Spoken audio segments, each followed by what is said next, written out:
Segura a sua Bíblia comigo e diga assim: essa é a palavra de Deus. Eu sou o que ela diz que eu sou. Eu tenho o que ela diz que eu tenho. Eu posso o que ela diz que eu posso. E nessa noite eu vou receber a santa, poderosa, inerrante, sempre viva palavra de Deus. E eu nunca mais serei o mesmo. Amém. Glória a Deus. Amém. Abra sua Bíblia comigo em Neemias capítulo 1, verso 4. Nós vamos entrar na segunda ministração da nossa série, a restauração da identidade. Nós vamos ler aqui. Você está comigo aí? Neemias capítulo 1, verso 4 diz assim: tendo eu ouvido estas palavras, assentei-me e chorei, e lamentei por alguns dias. Diga comigo, lamentei por alguns dias. E estive orando e jejuando perante o Deus do céu. Obrigada, filho. Amém? Agora, por que Neemias ele chorou e ele lamentou por alguns dias? Volte comigo aí para o verso 2 de Neemias 1. Veio Hanani, um dos meus irmãos, com alguns de Judá. Então lhes perguntei pelos judeus que escaparam, que não foram levados para o exílio e acerca de Jerusalém.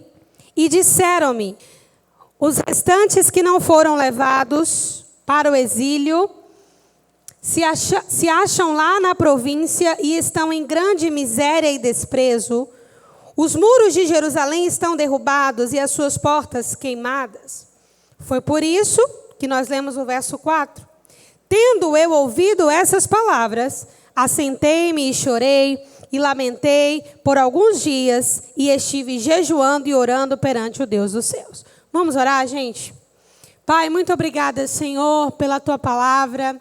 Sua palavra é lâmpada para os nossos pés, é luz para o nosso caminho. E nós oramos te pedindo, Senhor, abre a Sua palavra para nós. Nos dá revelação, inspiração, discernimento. Fala aos nossos corações e glorifica o Teu nome, Pai, através da Sua palavra. Em nome de Jesus, que toda a mente esteja cativa ao Senhor. Que o Senhor encontre um lugar no profundo do nosso coração, para que essa palavra alcance, Pai, os lugares que o Senhor preparou para que ela alcançasse. Em nome de Jesus. Amém. Glória a Deus. Antes da gente entrar aqui necessariamente na mensagem, eu queria fazer uma introdução, né? Geralmente, no meio cristão, nós fazemos uma divisão, né? Nós dizemos aqui, isso aqui é espiritual, né? Isso aqui não é espiritual, né? Mas a verdade, gente, é que tudo é espiritual. Diga comigo, tudo é espiritual. Amém? Tudo é espiritual. Por que tudo é espiritual? Primeiro, porque nós somos um espírito. Amém? Nós somos seres espirituais. Agora, nós podemos ver a vida com a ótica de quem nós realmente somos, seres espirituais, ou nós podemos ver a vida com a ótica do que o mundo implantou nos nossos olhos, desde que a gente nasceu e pisou nessa terra. A gente pode olhar as coisas do ponto de vista de Deus, ou a gente pode olhar as coisas do ponto de vista que fomos programados para enxergar. Programados nesse mundo, para ver as coisas sempre como naturais, para ver as coisas sempre como materiais, né? Mas, diga comigo, tudo é espiritual. Tudo é espiritual. Agora, o fato de tudo ser espiritual significa que Deus ele sempre vai trabalhar primeiro. Deus sempre começa primeiro trabalhando no mundo espiritual para depois trabalhar no mundo físico. Quando nós falamos em restauração, a maioria das pessoas automaticamente pensa em algo natural. E aqui eu não estou dizendo que as coisas que esse mundo dispõe para nós, a nível de conforto, de riquezas e de sonhos, são coisas ruins. Mas Deus não começa as coisas pela carne, Deus começa as coisas pelo Espírito. Quando Deus colocou Adão, quando Deus criou Adão, você lembra que lá no Éden, Deus fez aquele boneco e depois soprou o Espírito? Aí parece que Deus criou uma coisa que primeiro era a matéria, para depois criar o espírito. Mas não, Adão já existia dentro de Deus. Amém? O que Deus fez foi soprar Adão de dentro dele para dentro de um boneco de barro. Lá em Hebreus, a Bíblia denomina o nosso Criador como o Pai dos Espíritos. O que é o Pai dos Espíritos? Quando Deus fez aquele barrinho de terra e Adão já existia dentro de Deus. Deus começa as coisas pelo Espírito. Está comigo, queridos? Então, quando a gente fala de restauração, Deus começa as coisas pelo Espírito. Naturalmente, isso vai alcançar as outras áreas da nossa vida. Mas Deus, Ele começa a andar e a fazer as coisas no mundo espiritual. E eu quero te dar logo assim, essa chamada de atenção. Para você elaborar com Deus e viver com Deus, sabe, a vontade dEle, você precisa tirar o vício que é muito natural e tendencioso do ser humano de observar as coisas apenas pela sua percepção nos 5 sentidos humanos. Mas nós somos seres espirituais. O apóstolo Paulo disse que o homem espiritual faz o quê? Discerne todas as coisas, mas ninguém discerne ele. Mas ele discerne tudo. Você está comigo? Agora, e o homem carnal não discerne nada. Porque o homem carnal só vê as coisas de modo natural. Mas o mundo natural é movido pelo mundo espiritual. Então não adianta, tudo é espiritual. Está comigo? Então tudo que a gente vai falar aqui é espiritual. Vai culminar nas áreas naturais? Vai, mas é espiritual. Está comigo até aqui? Glória a Deus. O material da pregação já está aí? Pronto. Pode colocar o versículo novamente, a leitura bíblica, eu vou ler novamente com vocês e vamos começar. É o próximo slide, por favor. Olha lá, atitude de um homem comum. Por que um homem comum? Eu falei na semana passada que Neemias não teve nenhuma visitação do Espírito Santo. Neemias não recebeu uma voz, uma ordem divina, apareceu um anjo em sonho. Não foi nada disso. A decisão de restaurar os muros de Jerusalém e todo o mover que aconteceu foi simplesmente porque ele se colocou na brecha para fazer o que ninguém queria fazer. Amém? Ele simplesmente se colocou na brecha para fazer o que ninguém mais queria. Então Deus, ele encontrou em Neemias um agente de restauração. E às vezes você está aqui e fala, pastora, mas realmente, olha, Deus não apareceu em sonho para mim. Eu não tenho uma palavra de Deus para isso. Mas chegam as notícias ou não chegam no seu ouvido? Chega? Está comigo? As situações chegam ou não chegam diante dos seus olhos? Chegam. O que Deus está esperando de mim e de você? A mesma atitude que Neemias tomou. Olha a atitude de Neemias quando ele sabe como é que está a sua cidade e os seus companheiros, compatriotas. Tendo eu ouvido essas palavras, está tudo destruído, está tudo em cinzas, o pessoal está em miséria, e a outra parte está todo mundo exilado na Babilônia. Assentei-me e chorei e lamentei por alguns dias. Por alguns dias. E estive jejuando e orando perante o Deus dos céus. Nesse versículo aqui, o que a gente encontra? Um homem emocionalmente saudável. E um homem espiritualmente forte. Por que eu digo que Neemias é um homem emocionalmente saudável? Porque quando ele ouve aquele relato, ele permite viver a dor e o luto do relato que ele estava ouvindo.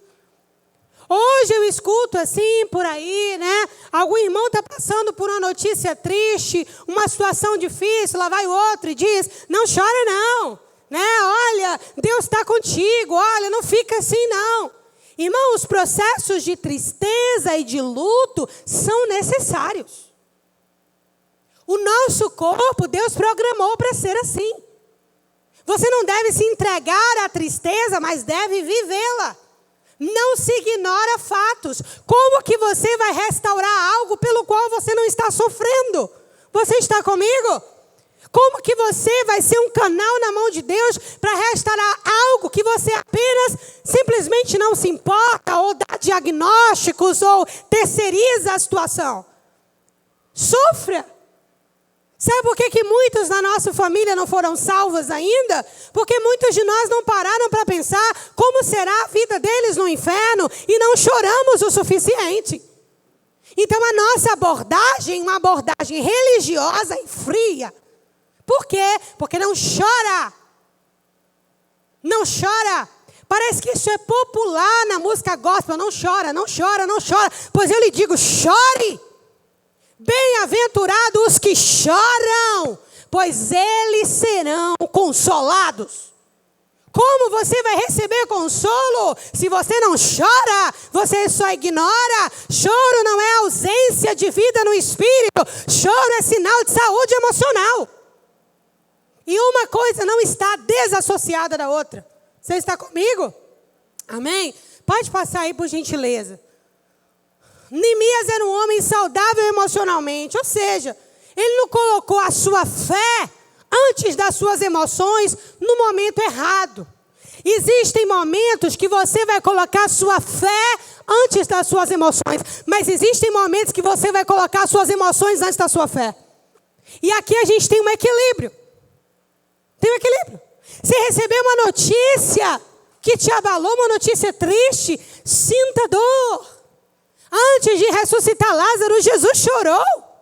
Você está comigo, irmão?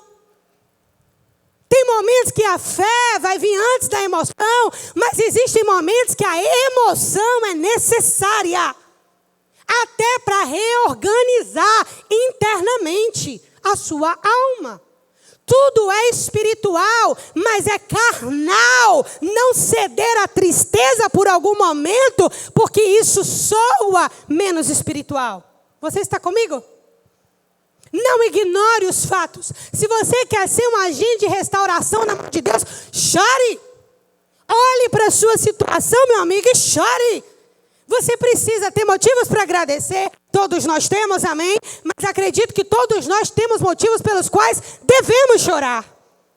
E se nós ficarmos só nessa vibe da gratidão, eu te digo, parte do nosso desenvolvimento espiritual está comprometido. Porque parte do que Deus quer desenvolver em nós, necessariamente está ligado a viver os sofrimentos corretos. E parece que quem não chora pelos motivos certos, acaba chorando pelos motivos errados. Quem não sofre pelos motivos certos, acaba sofrendo pelos motivos errados. Você está comigo? Saúde emocional, querido, é necessário. Eu não digo a parte de Cristo, mas é necessário falar sobre isso na igreja. A nossa fé não substitui a nossa dor. Elas coexistem. Você está comigo? Abraão estava dilacerado, levando Isaque. Nem por isso deixou de ser o pai da fé. Você está comigo? Então você precisa aprender os momentos que a emoção vem antes da fé. Até porque você precisa saber no que você vai crer. Aqui, Neemias não sabia o que tinha de fazer ainda. Ele simplesmente chorou. Ele lamentou, era o país dele, era Jerusalém. E teve motivo para estar assim. O Senhor avisou através do profeta Jeremias. O povo recusou a palavra por gerações. E Deus usou Jeremias e disse, pois vocês vão para o cativeiro babilônico por 70 anos. E ao final dos 70 anos eu vou lembrar de vocês. Mas Deus, Jeremias avisou. Neemias sabia que não poderia reverter o cativeiro. Presta atenção. Neemias sabia que não poderia reverter o cativeiro, porque tem coisas que Deus determina, meu amigo, e homem nenhum mexe. Você está comigo? Homem nenhum muda. Agora, havia algo que ele poderia fazer. Reedificar Jerusalém até que o cativeiro acabasse. Amém? E esse equilíbrio, o crente só consegue ter quando ele tem uma vida, uma saúde emocional, que caminha junto com alguém que é espiritualmente forte. Então eu preciso dizer uma coisa para você. Se você teve perdas e dores pelas quais você não chorou, eu vou dizer para você, vá para casa hoje e chore tudo que você tiver de chorar. Porque se você não viver isso, Deus não vai encontrar no seu coração o que Ele precisa para que você seja um agente de restauração na sua própria história. Você está comigo? Existem momentos que a emoção precede a fé. Aqui, antes de saber o que fazer, Neemias esgotou emocionalmente a sua dor na presença de Deus. Qual o problema nisso? A própria Bíblia diz, chorem com os que choram. Jesus no Getsemane suou sangue, irmão. Eu não entendo qual é a necessidade de se mostrar espiritual sem chorar. Por quê? Você está vendo um filho nas drogas? Pega junto, reclama, disciplina, ora. Mas mostre que você está sofrendo por isso. Irmãos, nós não somos tiranos. Nós somos filhos de um pai de amor. Você está comigo? Chore. Agora, alguém emocionalmente saudável, né, é resultado de uma construção emocional igualmente saudável.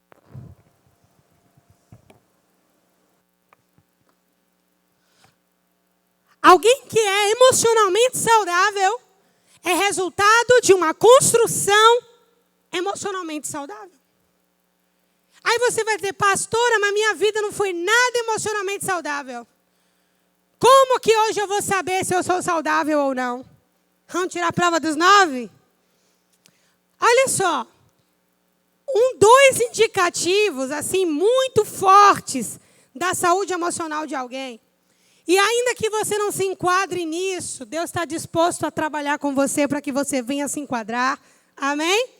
Jesus veio nos ensinar sobre relacionamentos, não só sobre fé. Se ele fosse ensinar só sobre fé e poder, bastava ele morrer e ressuscitar. Ele ensinou relacionamentos, andando com várias pessoas, que inclusive não eram seus 12 discípulos. Amém? Então, olha só, a qualidade dos relacionamentos íntimos é um sinalizador de saúde emocional ou não. Quais são os seus relacionamentos íntimos? Quais são as pessoas com que você mais se relaciona? E como é essa relação? Pai, mãe, filhos, cônjuge, né? Amigos íntimos, familiares muito próximos. Como que está a saúde desses relacionamentos? A saúde desses relacionamentos é um indicador da sua saúde emocional ou não. Né? Um outro indicador é a reação em circunstâncias inesperadas, ofensivas ou de perdas. Né? Então, como é que você reage quando você é ofendido, quando você está diante de uma situação inesperada ou diante de uma perda? Isso aqui também é um indicador de como anda a sua saúde emocional. Então, a gente precisa, como cristão, antes da gente dar continuidade ao que iremos tratar aqui, trazer algo à nossa mente. Deus também conta com sua saúde emocional. Amém? Deus também conta com isso. Deus não conta só com a sua fé. Deus conta com a sua saúde emocional. Deus não conta só com as suas orações. Deus conta com a sua saúde emocional. Deus não conta só com o seu jejum. Deus conta com a sua saúde emocional. Amém, queridos? Porque as emoções, elas são um retrato de como está a nossa alma. Por isso eu comecei dizendo que tudo é espiritual. Ok? Então, a vida de alguém, de um crente, né, que tem uma vida emocional saudável, primeiro, ela é resultado de uma criação saudável. Uma criação saudável não é uma criação perfeita, né? Mas a depender de como ela foi, gente, aceita isso que dói menos e vai ajudar a gente a crescer mais rápido.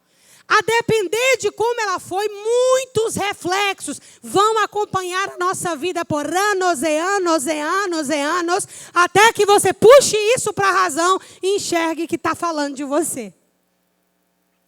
Vou dar um exemplo aqui, né?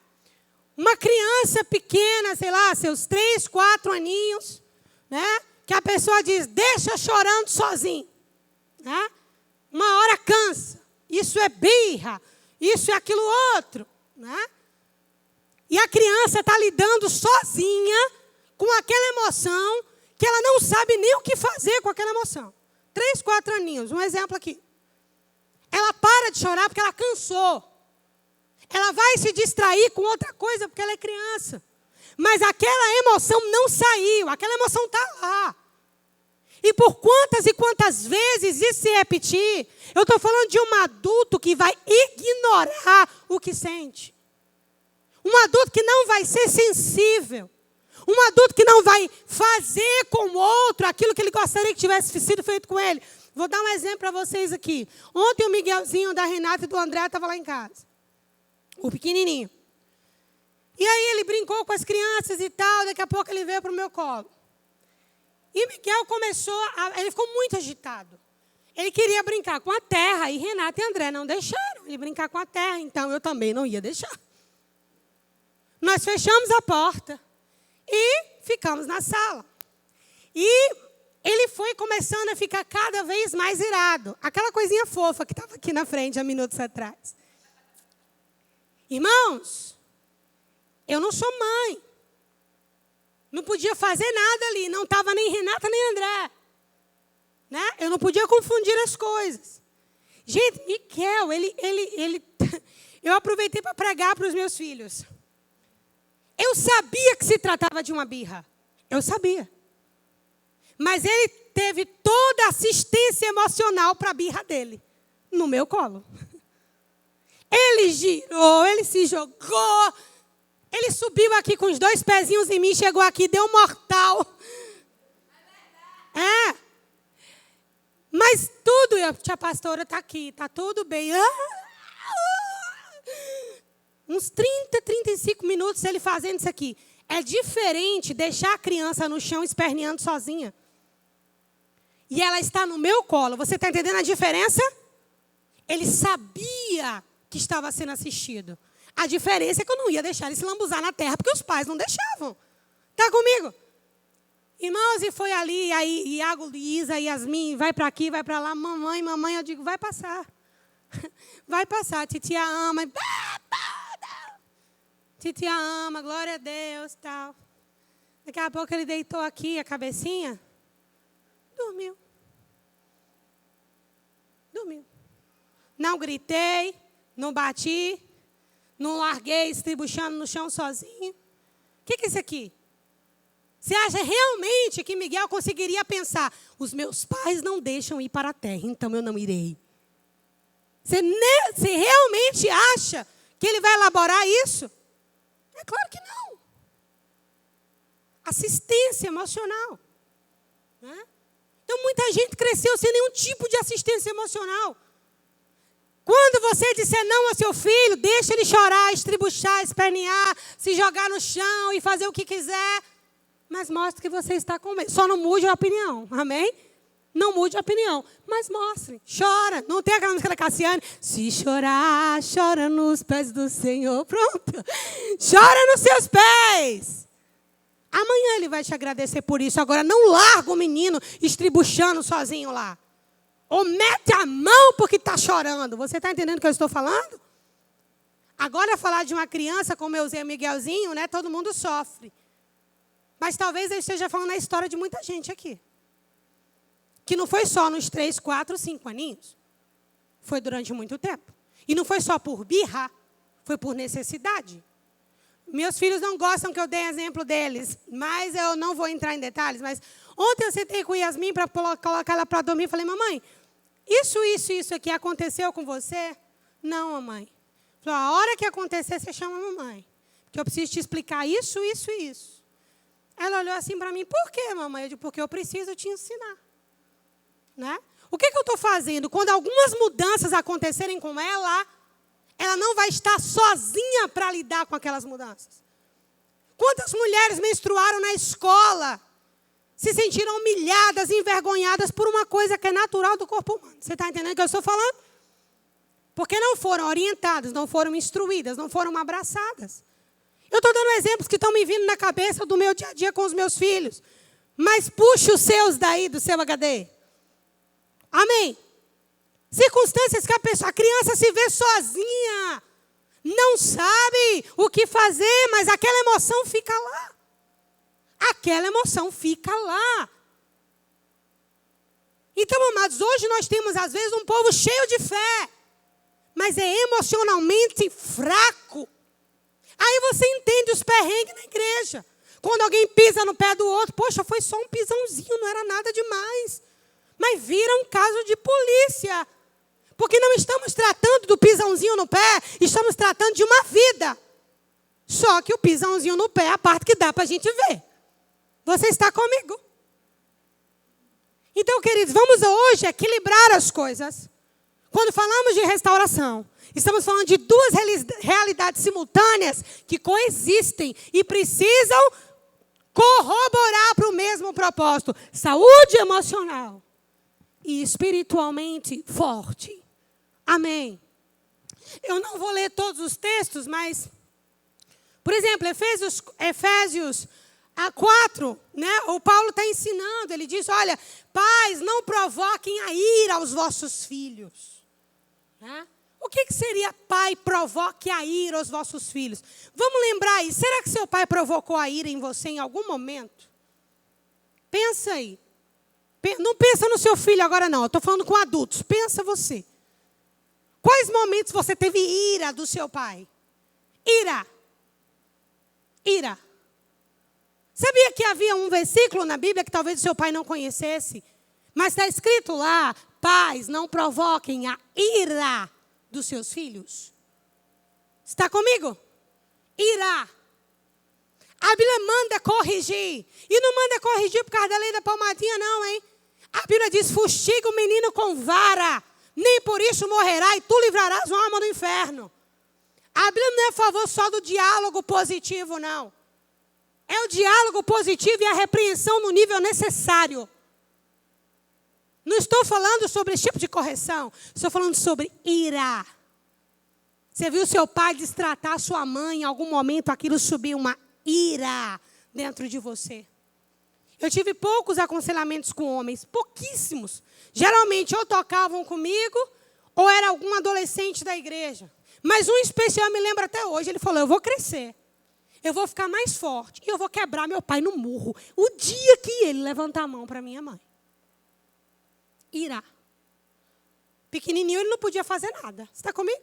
Aí você diz, pastor, eu cresci, mas não quebro meu pai no murro. Não quebra o pai no murro, mas é indiferente ao pai.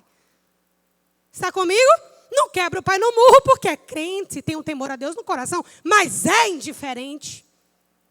Estão entendendo o que eu estou falando?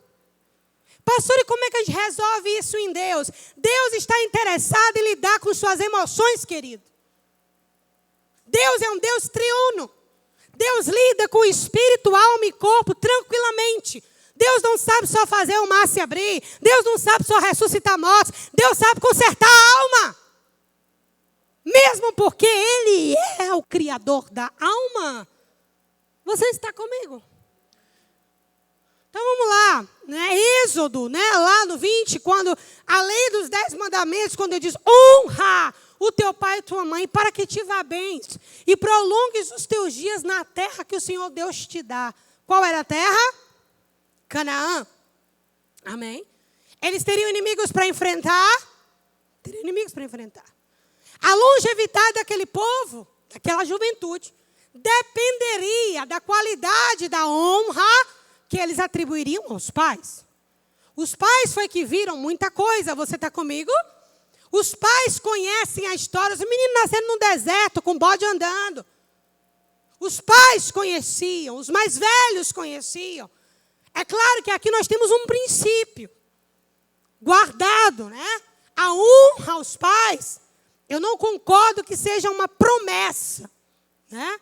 Mas a honra aos pais, de fato, irmãos, prolonga os dias. Amém? Prolonga os dias. Né? Então, como que Deus quer que, para a gente equilibrar isso? Pastora, mas meu pai é isso, meu pai é aquilo, meu pai é aquilo outro. Meu pai fez isso e isso. E meu pai até já morreu. Mas era assim, assim, assim. Você não pode honrar o seu pai que morreu. Honre a memória dele. Como é honrar a memória dele? Não exponha as vergonhas do seu pai. Ele não está nem mais aqui, mas a memória dele está.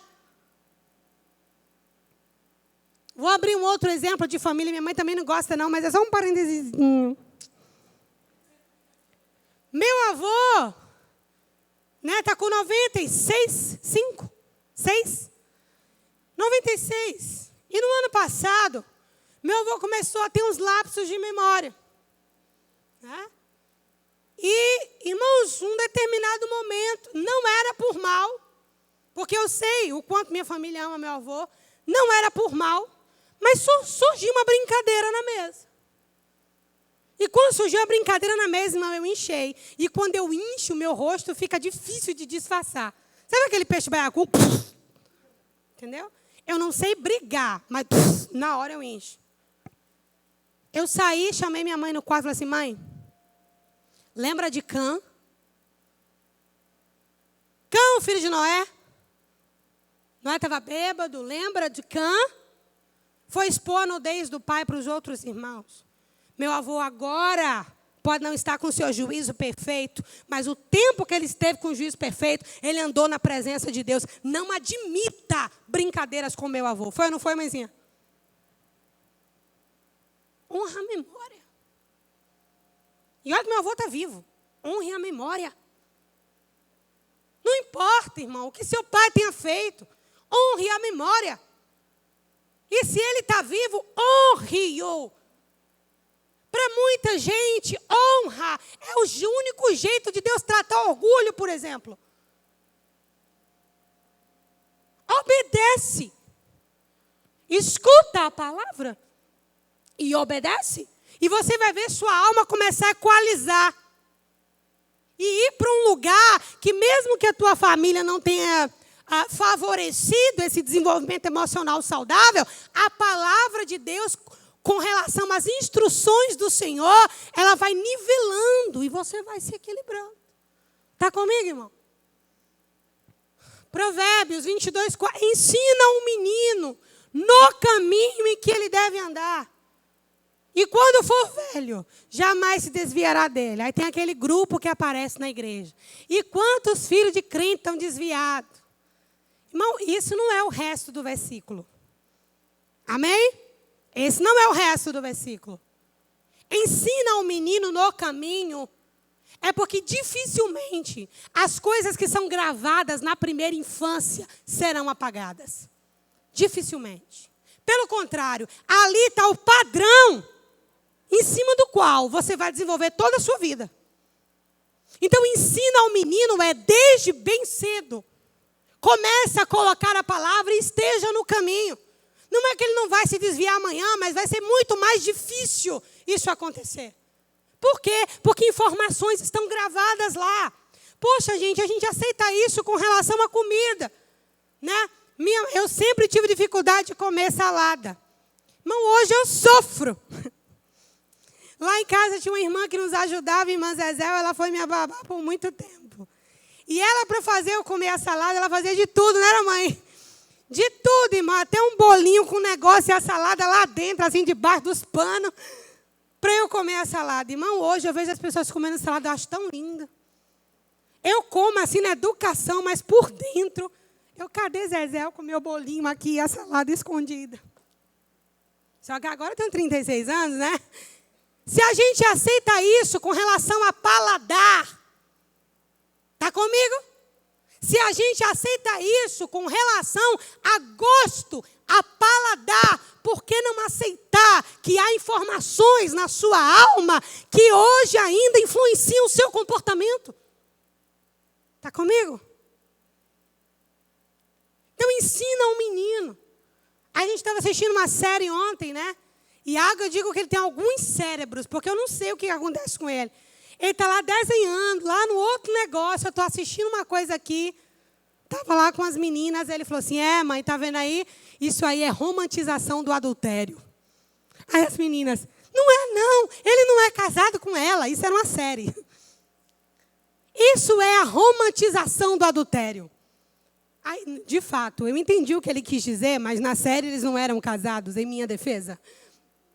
Né? Aí depois ele parou um pouco e falou assim, não, já sei, mãe, não é do adultério não, para melhorar, é a romantização da traição.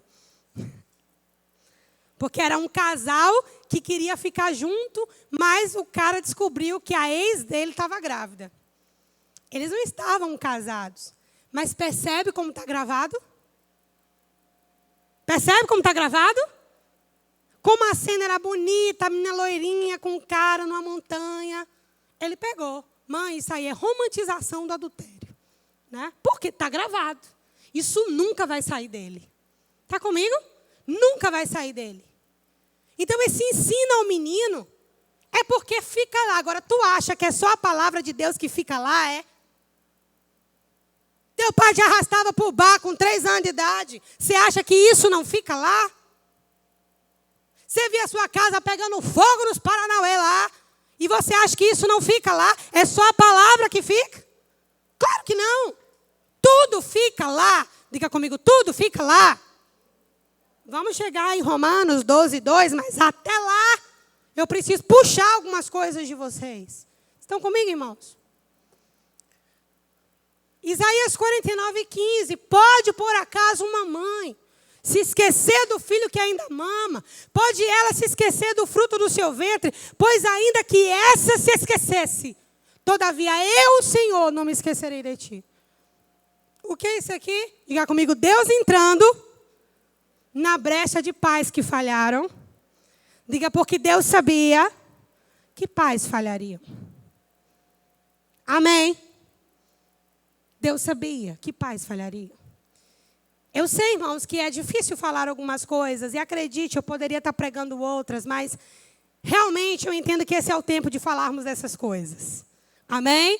É o tempo de falarmos dessas coisas. Seus pais podem ter falhado, mas você ainda pode tomar um café com eles no sábado. Amém?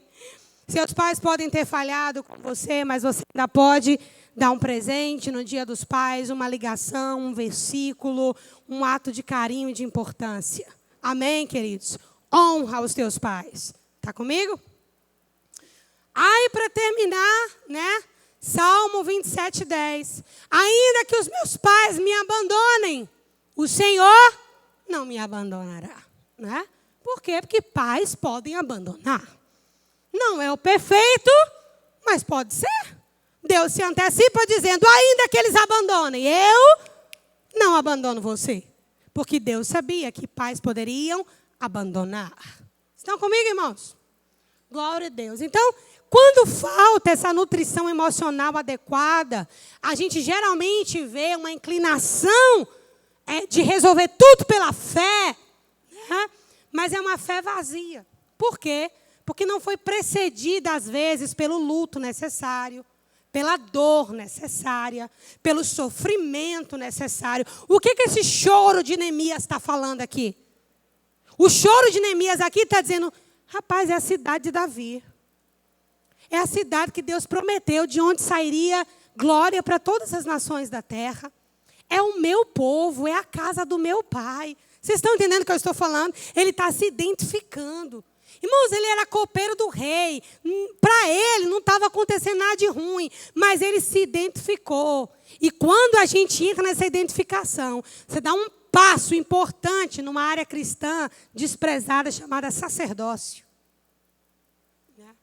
Quando a Bíblia diz que o Cordeiro de Deus comprou para si todos os povos, raças, tribos, línguas e nações, e para Deus os constituiu reino, e sacerdotes reinarão com ele para sempre. Sacerdote é quem? É quem representa o povo diante de Deus. Está comigo, irmão? É um intercessor. Então, tem que chorar, sim. Tem que sofrer, sim. Não é para sempre, mas precisa. E depois vai para o jejum e oração. Aí Deus vai dizer o que fazer. Amém? Mas não pula essas etapas e eu profetizo. Profetizo o quê? Se Deus nem te deu uma palavra para profetizar. Percebe? O erro. Ok, pode passar, por favor. Qualquer restauração em nossa vida parte da restauração da identidade. Né? Vamos pensar numa coisa aqui. Hoje eu estava pensando lá, escrevendo na minha agenda, como explicar isso. Né? O que é identidade? Identidade é a parte única de cada ser humano. É um conjunto de comportamentos, inclinações, habilidades e uma parte única que está no DNA, que está na digital de um ser humano. Agora, quando essa identidade, quem formou essa identidade, melhor dizendo, quem formou essa identidade foi Deus. E Deus formou essa identidade com um propósito. Está comigo? Propósito. Jeremias 1,5. Antes que eu te formasse no ventre da tua mãe, eu te conheci, te consagrei e te constituí. Conheci, presciência, sabia quem era você, né? Te consagrei, te dei um destino, te constituí, te empoderei como profeta para as nações. Jeremias nunca havia pensado nessa possibilidade. Tanto que quando Deus fala com ele, qual que é a resposta dele para o Senhor?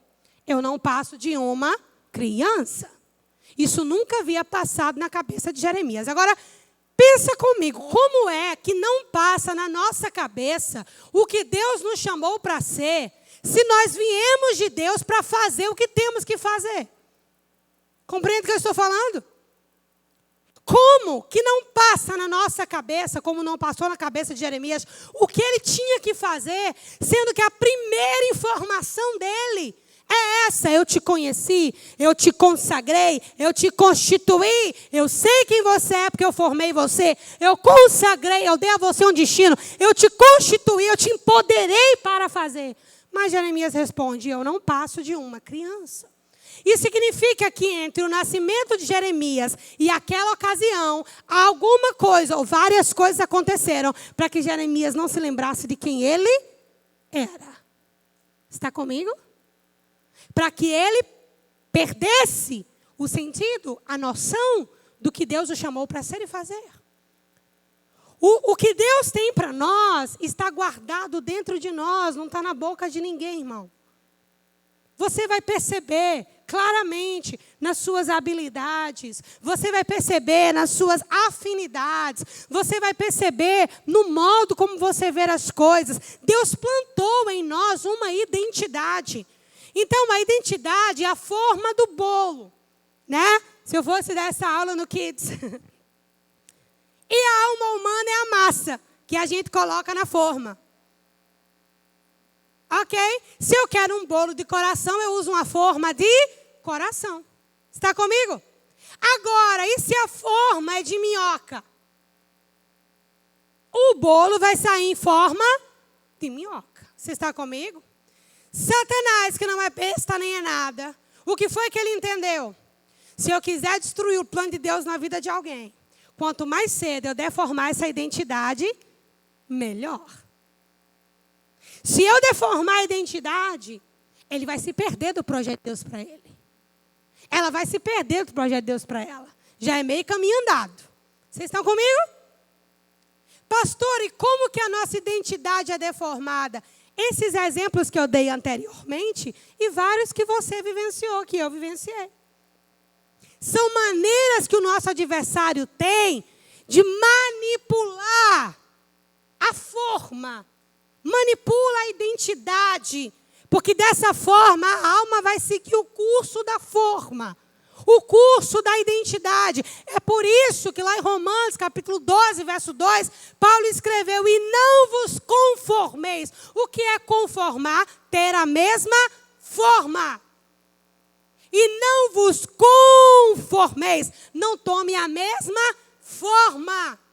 E não vos conformeis com este século ou com este mundo. Antes façam o quê? Se transformem. Como é que você se transforma saindo da forma? Oh, aliás, eu já respondi, né? Como é que você se transforma? Saindo da forma. Amém. Saindo da forma. Então, a identidade, depois da sua salvação, é onde Deus mais quer chegar. Porque é a única maneira de trazer você para o original dele, para a sua vida. Você está comigo, irmão? É a única forma de trazer você para o projeto original. De trazer você para o projeto para o qual ele te chamou. Eu não tenho como fazer você se lembrar. Acredite, se eu tivesse esse poder em minhas mãos, eu faria. Mas a Bíblia diz, e com a palavra tem esse poder. Querido, peça para Deus trazer a sua memória, trazer a luz ao seu espírito, para você se lembrar dessas palavras de Jeremias. Eu te conheci, eu te consagrei, eu te constituí. Isso está num lugar profundo do teu coração. O crente que chega nisso é um crente feliz. É um crente que anda em contentamento. É um crente que está tudo bom, irmão. Está tudo bom. Hoje eu conversei com alguém e esse alguém falou comigo nas entrelinhas assim. E quais os seus planos para o futuro? E eu fiquei pensando o que responder. Porque quando se trata de família, você tem que saber colocar as palavras. A resposta que eu dei é: Deus está cuidando de tudo. Mas dentro de mim a resposta foi: eu não estou preocupada com o meu futuro. E realmente, irmãos, eu não estou. Não estou. Se o Senhor me chamasse hoje, irmão, eu estava feliz de ter feito o que Ele colocou nas minhas mãos para fazer. Quero me encontrar com o meu Salvador. Não espero recompensa nessa terra nenhuma. E não estou sendo hipócrita. São em pequenas coisas que Deus mostra para mim o cuidado dEle. A gente se mudou, irmãos, e tem várias coisas que eu não abri ainda.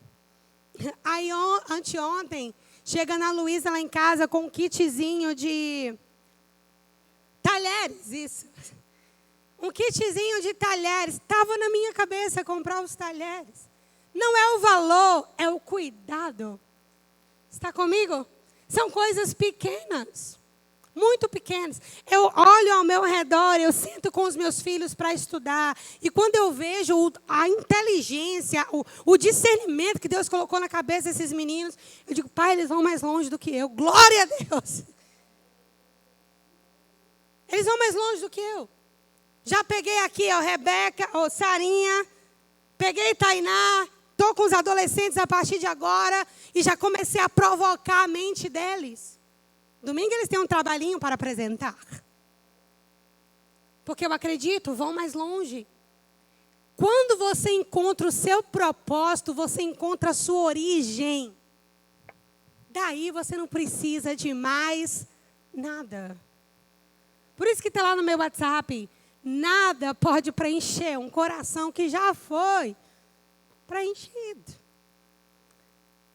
Quanto mais rápido você entender que Deus quer trazer à sua memória esse: eu te chamei, eu te consagrei, eu te constituí para você eu não sei. Para mim foi carregar peso no evangelho, é de família. Carregar peso no evangelho. Foi para isso que eu te chamei. Para ensinar o povo a palavra e carregar peso. Criar estrutura. Domingo eu quase dei um curto com minha mãe. Eu digo: mãe, a senhora tem noção do que está aqui? Ela: eu tenho. E sabe, irmãos, você precisa lembrar disso. Agora, não dá para lembrar desse lugar com a alma cheia de pereba. Não dá. Impossível. Você ainda está discutindo com pessoas. Você ainda está achando que as coisas dessa vida são o mais importante. Você ainda está justificando, querendo ter razão. Ainda está... Irmão, não funciona. Volto para o início da mensagem. O espiritual discerne todas as coisas. Você precisa decidir ver a vida pelo Espírito. Amém. Todos os mandamentos de Deus, segura essa com você aí. Todos os mandamentos de Deus, planos e projetos para o homem, consideram uma identidade restaurada e não deformada. Ou seja, Deus planejava José governador do Egito, mas um José restaurado. Não um José que colocaria os seus irmãos na guilhotina. Compreende? Compreende? O projeto de Deus conta e considera uma alma restaurada. Não considera uma alma cheia de pereba, porque uma alma doente, irmão, vai de mal a pior. Sansão, um exemplo disso. Vai de mal a pior. Porque perde a percepção espiritual. Porque passa a olhar a vida pelas lentes da sua dor. Então, o projeto de Deus para você está contando com você restaurado. Com o André restaurado. Com uma Sara restaurada, uma Tainá restaurada, uma Jane restaurada, um Caleb restaurado. O projeto de Deus foi pensado para pessoas restauradas. Não para pessoas doentes. Os doentes precisam de cura. Mas o projeto de Deus está preparado para um você restaurado. Há coisas que só uma identidade restaurada pode realizar. E essa é a razão pela qual muitas instruções divinas parecem impossíveis para algumas pessoas. Por exemplo, dar outra face ou ficar calado pode ser muito difícil para alguém. Aí você pode dizer, pastora, é difícil para qualquer um. Depende do ponto de vista. Depende. Se você é alguém restaurado, que sabe discernir as suas guerras, que sabe o que você está fazendo, para onde você está indo, se você levar uma bofetada, dificilmente você vai parar para revidar. Dificilmente. É uma questão de perspectiva. Agora. Se eu estou num reino espiritual que nem cego no meio de tiroteio, tomou, levou. Porque eu não sei nem para onde eu estou indo. Minha alma é reflexiva demais. Cego no meio de tiroteio. Mas quando você sabe para onde você está indo, um insulto, dificilmente você para revidar o insulto. Dificilmente. Sabe? Uma briga, dificilmente você vai se meter lá. Dificilmente. Por quê? Porque você está considerando suas guerras. Você sabe para onde você está indo. Então, há coisas que só uma alma restaurada consegue fazer. Não é uma questão de fé. É uma questão de restauração. Eu fui reprimida a vida toda. Agora, quem falar, leva. Bom, se você pensar assim, você não vai conseguir esse projeto de Deus que conta com um você restaurado. Porque o você restaurado não tomou e leva. O você restaurado é como maçãs de ouro e salvas de prata. A palavra dita no seu tempo. Está comigo, irmão? Vocês não estão aqui não, é? Fala glória a Deus aí. Amém. Já parou para pensar que das crianças é o reino dos céus? Por que será? Por que será? Porque elas são fofinhas? Porque elas são puras? Por que será? Das crianças é um reino dos céus. Por uma razão. As crianças, elas, até uma certa idade, quando elas tiverem contato com o pecado, quando elas decidirem voluntariamente pecar, entendendo a consequência disso, né? Criança não nasce com pecado. Deixa eu só abrir um parêntese aqui, que essa é uma dúvida de muita gente. Mas e o pecado de Adão? O pecado de Adão é o pecado de Adão. Não é o seu pecado, nem o meu. Agora, o que aconteceu é que de Adão para frente, todo mundo nasceu propenso a pecar. Mas eu não vou para o inferno porque Eva pecou. Está entendendo o que eu estou falando? Criança não nasce com pecado. Tanto que se ela morrer, ela vai para onde? Direto para a presença de Deus. Não foi batizado, não veio aqui na frente dizer que aceita Jesus como Salvador. Né? Criança não nasce com pecado, irmão. Agora, o que acontece? Nesse período, até ela ter o primeiro contato com o pecado e fazer isso deliberadamente, entendendo consequência, né? Até esse momento aqui, ela está em plena comunhão com Deus. Comunhão com Deus. Delas é um reino, elas não perderam o reino ainda. Vão perder em algum momento, mas não perderam o reino de Deus ainda. Está dentro delas. A pureza, a conexão com Deus. Então você vai brigar com uma criança, mas ela daqui a pouco está sorrindo para você.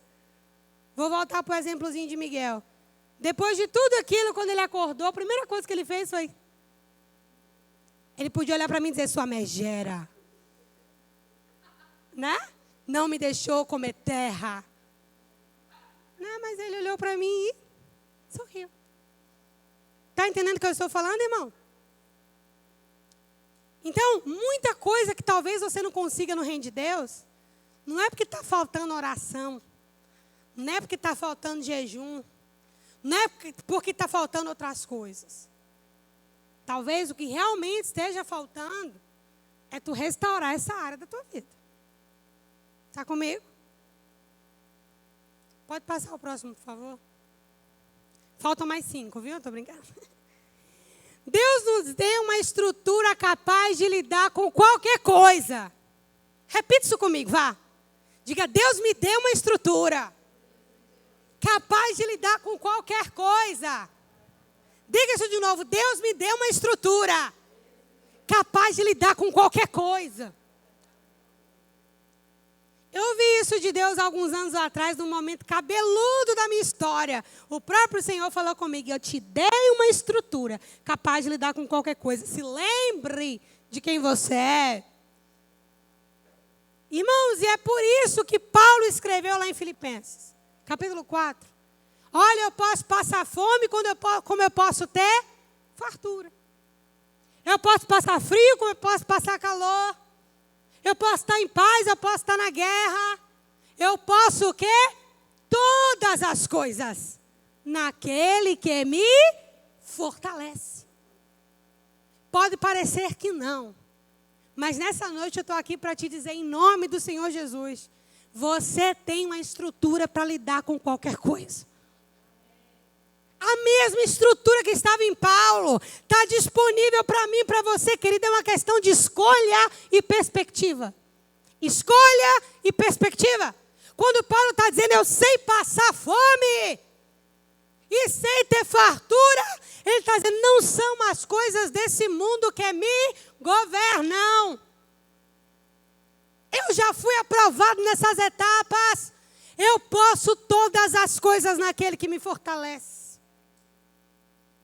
Então, deixa eu te falar, eu não sei como é que você entrou aqui nessa igreja nessa noite. Não sei quais são os problemas que você está passando, as dificuldades que você está vivendo.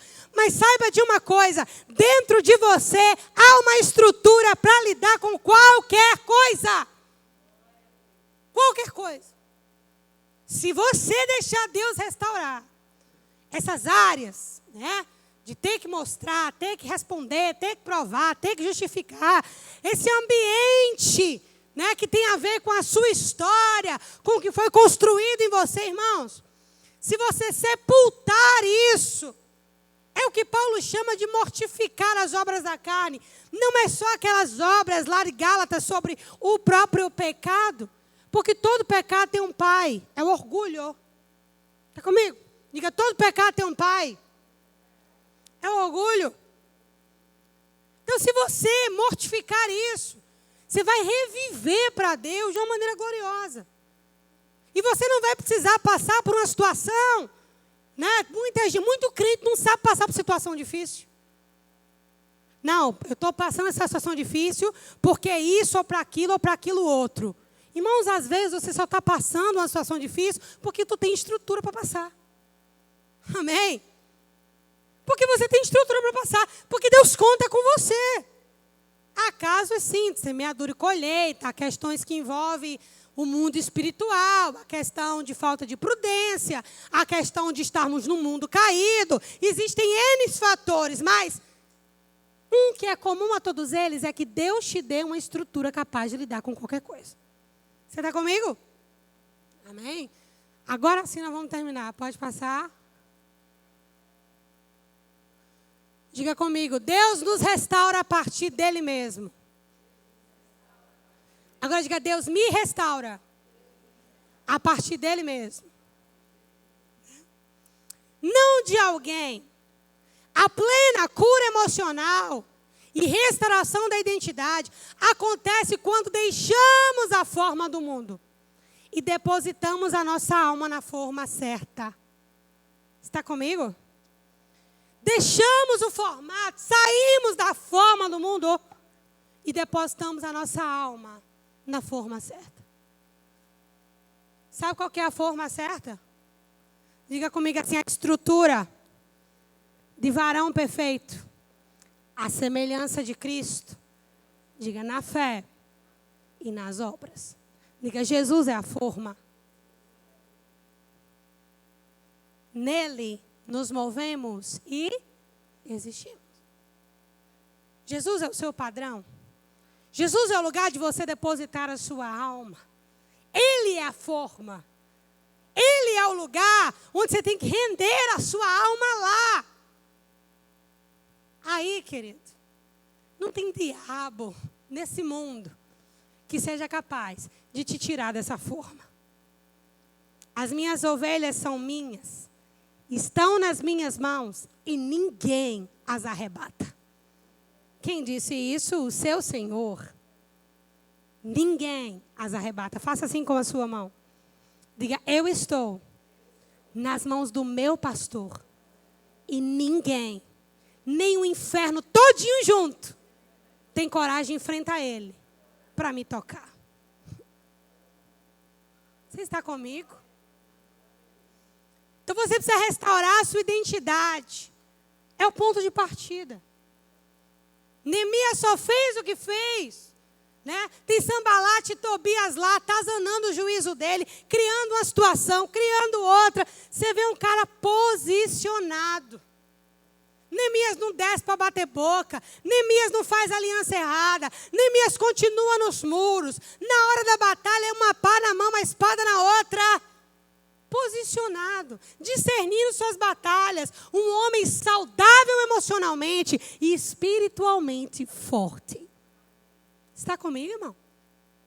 É a partir daí, diga comigo, é a partir daí que Jeová desenrola o resto do rolo. Mas tudo começa de uma identidade restaurada. É por isso que você pode mudar de cidade, de estado, de país, de marido, de mulher, de igreja, de corpo. Mas se você não curar a tua identidade, irmão, é só fuga. Amém. Você pode dar o nome que quiser, mas é só fuga. Agora Deus nos restaura a partir dele mesmo. Vinde a mim, todos vós que estáis cansados e sobrecarregados. Alguém cansado e sobrecarregado aqui nessa noite, além de mim?